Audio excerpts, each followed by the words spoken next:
ሃሌሉያ ክብር ጌታ አሜን ክብር ጌታ ሃሌሉያ ክብር ጌታ አሜን ክብር ጌታ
እግዚአብሔር ታላቅና ኃይለኛ ነገር እግዚአብሔር ታላቅና ኃይለኛ ነገር ካለ ኢማጂን ምን አይነት ታላቅ ነገር እንደሚሆን እግዚአብሔር ብርቱ ነገር ያደርጋል። የጠየቀን አንድ ነገር ነው። ሙሉ ጩሁ ህዝቤ ጩሁ ተነሱ ጩሁ እና እግዚአብሔር በሉ አይናችሁ እግዚአብሔር ላይ ይሁን።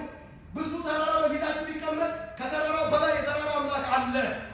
አይኖቼን ወደ ተራሮች አነሳው ረዳቴ ከወዴት ይምጣ? ረዳቴ ሰማይና ምድርን ከሰራ ከእግዚአብሔር